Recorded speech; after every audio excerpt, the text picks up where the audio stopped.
Good morning, students. So, in the previous session, we discussed about the importance of moment of inertia and the factors on which the moment of inertia depends. Unlike the mass, which is the measure of inertia in translational motion, mass is constant and inertia is constant for a given body. But in the case of rotational motion, the moment of inertia is not fixed. Moment of inertia depends on the mass, the shape, the size and distribution of mass about the axis of rotation and position and orientation of axis of rotation. So these are all the things that we discussed in the previous session. Now today let us discuss about one more important geometrical property of a rigid body and axis of rotation. It is called radius of gyration. Radius of gyration. What is radius of gyration?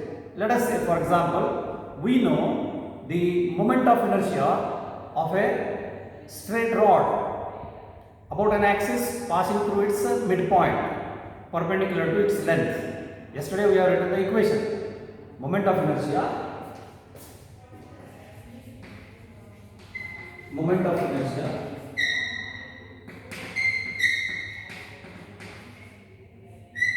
of a thin rod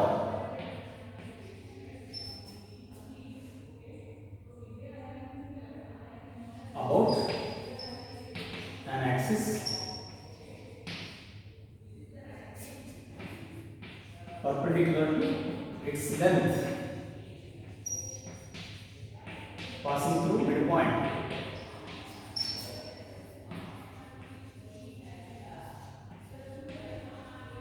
Passing through midpoint, we got it. I is equal to m L square by 12. Right? Now, we equate this I equal to m L square by 12 to one standard equation I equal to m k square, where k is called the radius of gyration, that is denoted by k. So, the radius of gyration is geometric property of a body and the geometrical property of the axis of rotation. Geometrical property of the rigid body rotating about the axis of rotation. What is it? Let us see. Now, this can be made equal to I equal to m k square, where k is called radius of gyration. So, equate this. M k square is equal to m L square by 12. So, this implies k square is equal to L square by 12. So that implies k radius of gyration of thin rod about an axis passing through its perpendicular length, about an axis part passing through its midpoint perpendicular to its length, k is given by square root of L square by 12. Square root of L square by 12 gives us 4 root 3. I think 2 root 3. It's not 4 root 3, 2 root 3. So these are 12, so if you take out, it becomes 2 root 3. So radius of gyration of thin rod about an axis is given by L by root 3. This is one example. Now let me write another example. Moment of inertia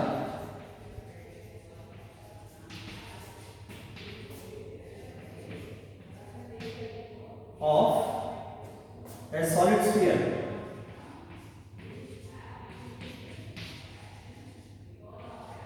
about an axis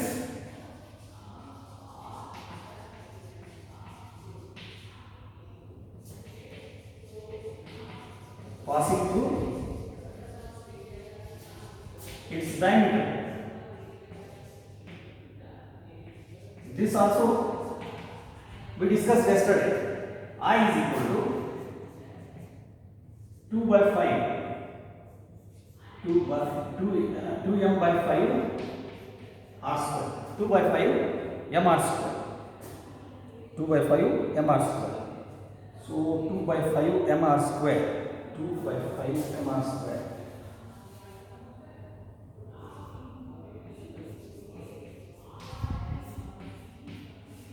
Then what is its radius of gyration? Just equate this one to I equal to mk square. mk square. So when you equate them, so we get 2 by 5 mr square is equal to mk square. So m cancels. So you are left with k square. K square is equal to, look at this, 2 by 5 r square. So radius of gyration of a solid sphere is therefore becomes k equal to square root of this, square root of r 2 by 5.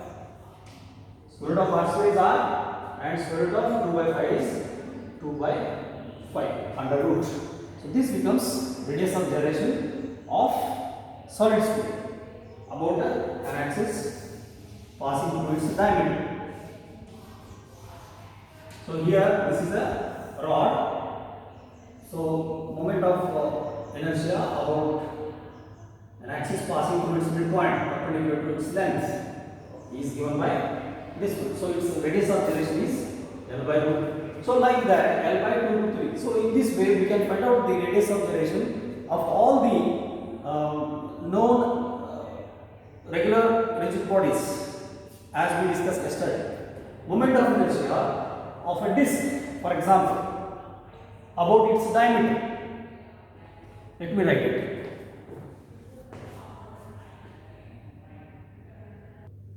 So look here, moment of inertia of a disc of mass m about an axis passing through its diameter, about an axis passing through its diameter. So if you draw the disc like this, if this is a disc, so moment of inertia about an axis passing through its diameter, same thing I have drawn. So this is given by mr square by 4 as we have taken yesterday, standard equation, standard value of moment of inertia. So what is its radius of gyration? So this can be made equal to mk square. Now it's very easy, m cancels, therefore this implies k square is equal to r square by 4. Which implies k is equal to r by 2. K is equal to r by 2. So this is the radius of gyration of disc. Radius of gyration of disc about its diameter. Then I think we got the point now using these three examples. What is the radius of gyration? So we take the whole rigid body as a point body. For example, sphere is there. Sphere is having moment of inertia 2 by 5 mr square. Assume that this entire sphere is a point mass, a mass point, which is situated at a distance of r root 2 by 5 from the axis of rotation. If it is situated at a distance of r root 2 by 5 from the axis of rotation, then what will be its moment of inertia? Its moment of inertia becomes mass m into square of that distance from the axis of rotation, mr square into 2 by 5. So that's how we define radius of gyration. So similarly, let us take the example of moment of inertia of this disc. So this disc, assume that this entire disc is a point mass, a mass point, right? Whose mass is m. Suppose this is the axis of rotation and you are assuming there is a mass point whose mass is m and whose distance is the radius of gyration, which is equal to r by 2. Then what is its moment of inertia? Then its moment of inertia about this axis, moment of inertia about this axis I becomes equal to mass into square of the distance, mk square. That becomes m r square by 4. That's how we define radius of gyration.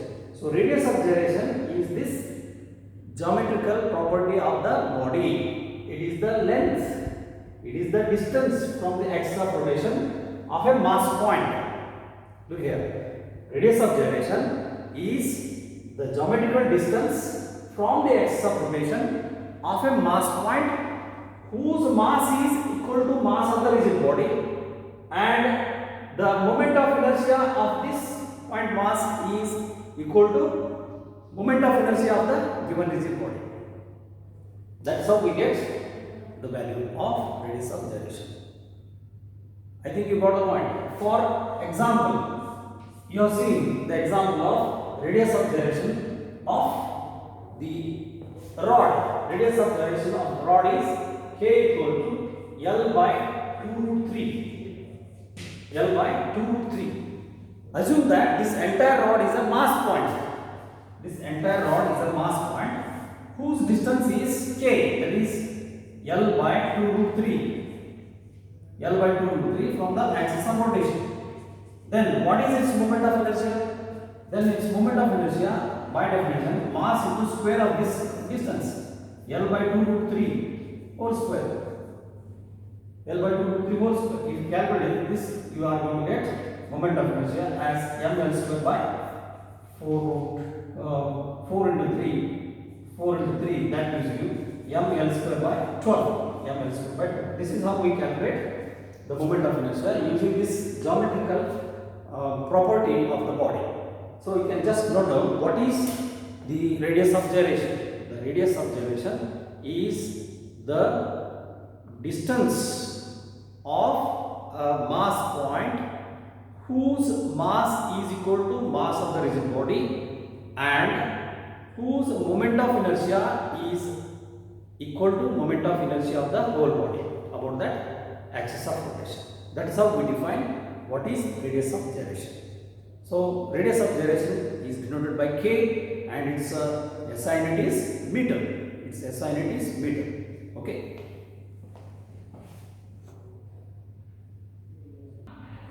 So now we define radius of gyration as I told you.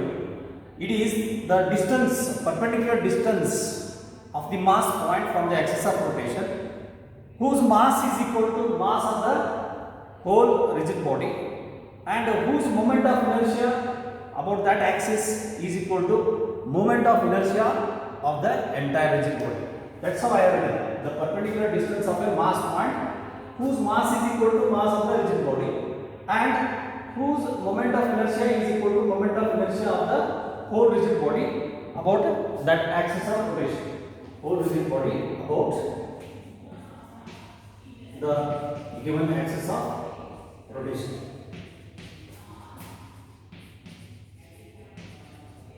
Perpendicular distance of the mass point from the axis of rotation. So this is to be remembered. Now, by the knowledge of K of each rigid body, we can find out its moment of inertia. So it is quite evident from this discussion that K value, the radius of gyration differs from geometrical body to different geometrical body, differs from rigid body to rigid body. So that's how we conclude that moment of inertia definitely depends on the radius of gyration, okay, and the radius of gyration depends on the shape, the size, the mass, okay. Thus we conclude that moment of inertia of a rigid body, which is the rotational inertia of that rigid body, depends on the mass, depends on the shape, size, depends on the position and the orientation of axis of rotation, and very importantly, the moment of inertia depends on the distribution of mass about the axis of rotation. That's how we conclude about moment of inertia. The very important practical application of this important physical quantity, moment of inertia, is found in the automobile wheels and steam engine and automobile engine wheels. It is called as flywheel. You know, these steam engines and automobile engines require a lot of rotational motion. So they make use of a large disc with a large amount of moment of inertia. So it is called as flywheel. So now we are discussing the important application of moment of inertia, that is called flywheel. So what is a flywheel? What is its importance? Flywheel is a disc. Flywheel is a disc with large moment of inertia. Large moment of inertia. So the steam engine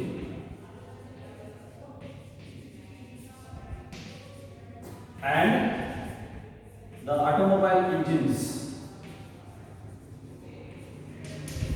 Automobile engines means four-wheelers, two-wheelers, the vehicles that we see on the road. These engines have this disc of large moment of inertia, disc of large moment of inertia,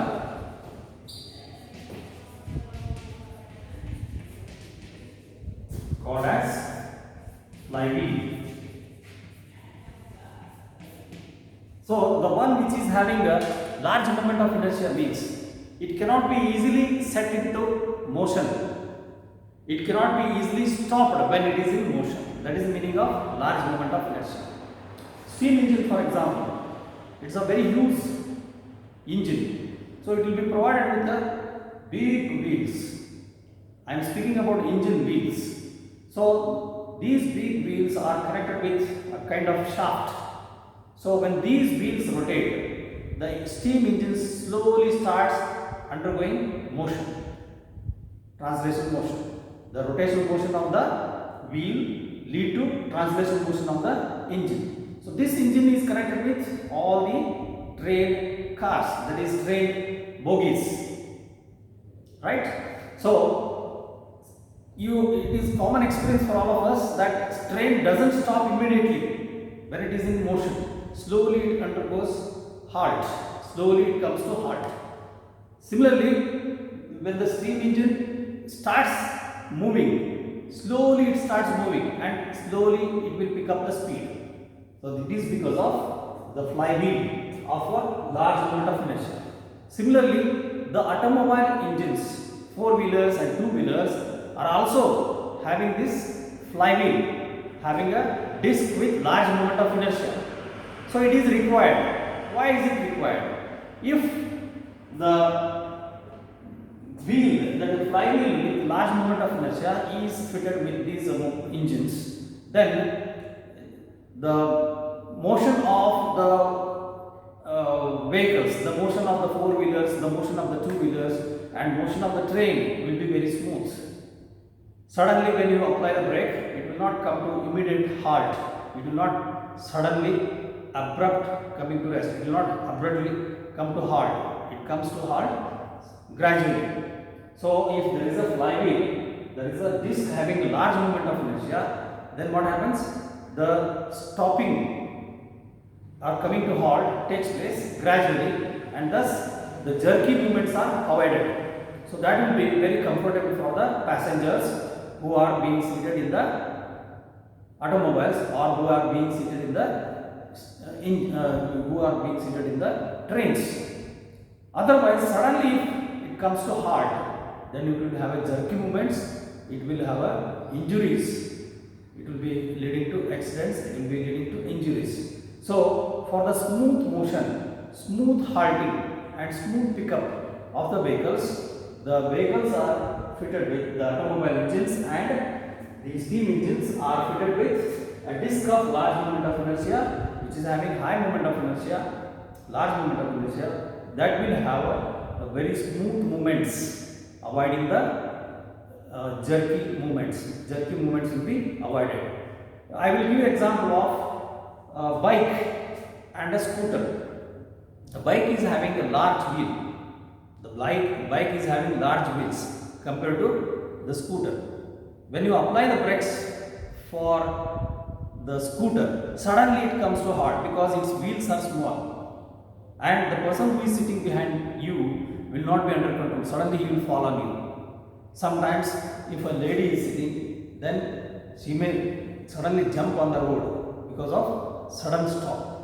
So that is one thing. If it is a disc with a small size and a small moment of inertia, that will not happen for the bikes. So in the case of bikes, the wheels are large in size compared to that of scooters. So movement of bike, when you apply the brakes and you pick up the speed, the movement of the bike will be smooth enough. That is because of this flywheel. So you can write the notes on flywheel. So now we can note down the practical applications of this moment of inertia, that is flywheel. The steam engine and the automobile engine have this disc of large moment of inertia. Because of the large moment of inertia, the flywheel resists sudden increase or decrease in the speed of the vehicle. Sudden increase or decrease in the speed of the vehicle, and then it allows gradual change in the speed, gradual decrease in speed or gradual increase in speed, and thus it prevents the jerky motions, and thus thereby it ensures the smooth ride for the passengers which are there in the vehicles. So that's how it helps for the smooth ride of the passengers. So this is the practical applications of the flywheel. You can just Google search the flywheel of steam engine and flywheel of the automobile engine. Google search flywheel of steam engine and flywheel of automobile engines, then you will come to know its structure and its advantage. Okay, now next we are going to discuss about the kinematics of rotational motion. We have studied kinematics of linear motion, kinematics of motion in a straight line, kinematics of motion in a plane. In the same line, now we are discussing kinematics of rotational motion. Kinematics is the branch of motion which deals with the concepts like only displacement, speed and acceleration, without going into the details of the cause of motion. It is giving you only description of motion without going into the details what are the causes of motion. When you are discussing the details of causes of motion, then we call it as dynamics. So first we are discussing kinematics of rotational motion in the same line as we studied kinematics of translational motion or kinematics of linear motion.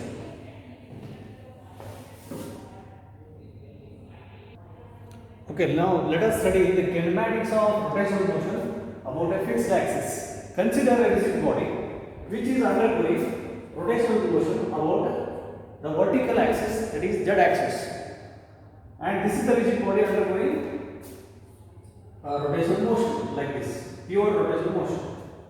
And one particle, we are considering one particle of this body undergoing circular motion as we have studied earlier. Right? Now, at time t equal to 0, let us say that the position of the particle is p naught. Let p naught be the angular position. So here we are not just writing the position. Okay, let p naught be the position at time t equal to 0 at an angle. Now angle is important. At an angle theta naught. At angle theta naught, that is initial, we can say initial angle or initial angular displacement. We speak in terms of angular displacement. Let theta naught be the initial angular displacement at time t equal to 0. After some time t, let p be the position of the same particle since it is undergoing circular motion. So let p be the position at time t. So in time t, it has moved through a displacement of theta naught to theta. So angular displacement in time t is equal to theta minus theta naught, because at time t equal to 0 it is subtending an angle of theta naught. After time t it is at this angular position of theta. Therefore angular displacement in time t is equal to theta minus theta naught. So this becomes the angular displacement that we can call it as delta theta. Now at time t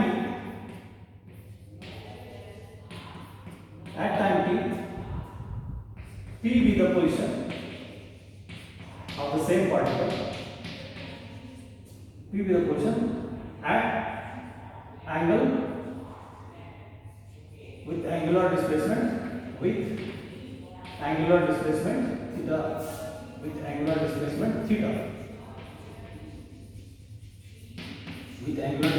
theta, Therefore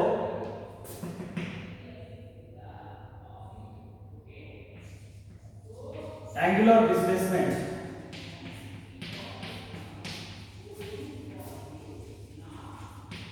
in time t,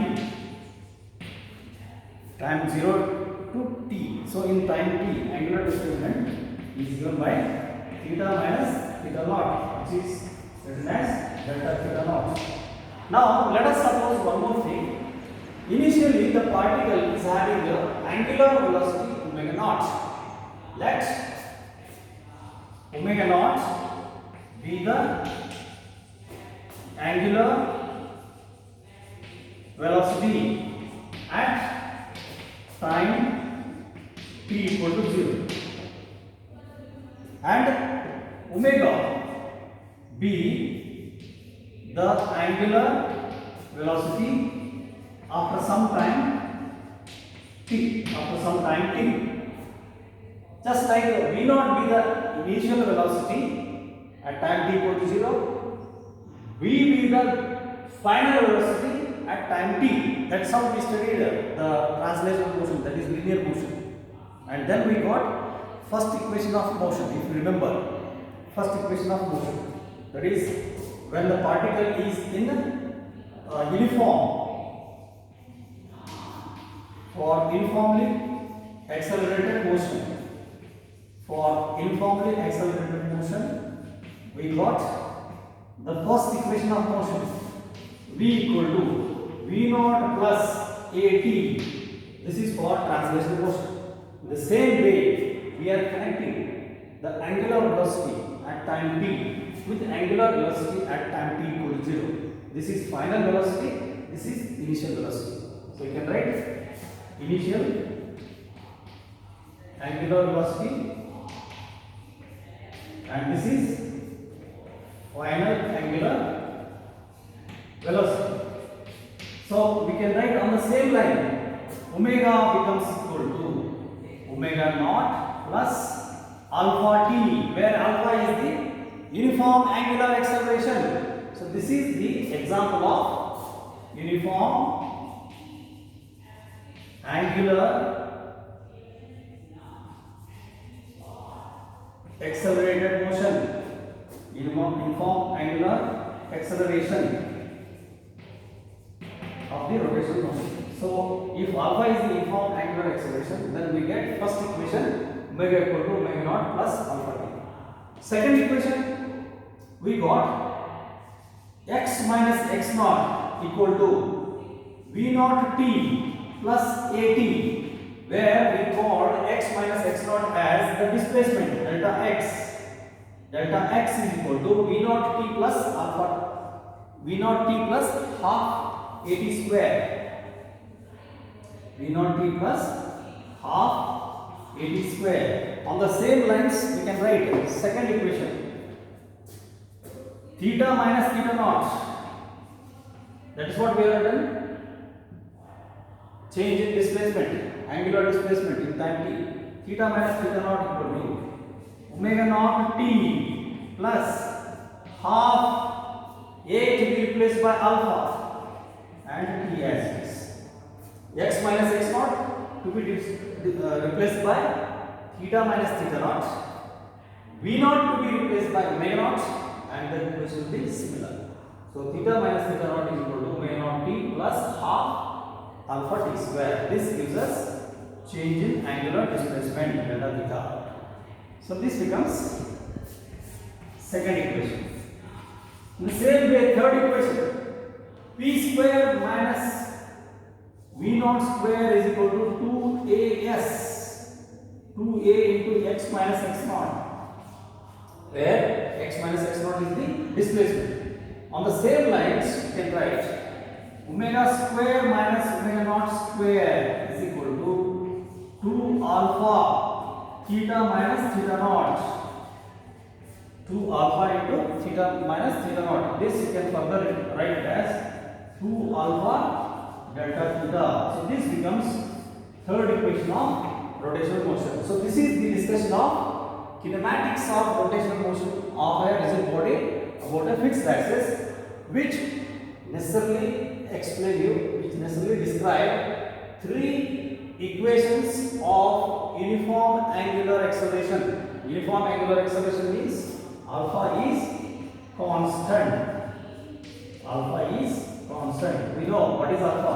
Alpha is equal to rate of change of angular displacement. So this is taken uniform or constant. The rate at which the angular velocity changes with respect to time is constant. That is uniform angular acceleration.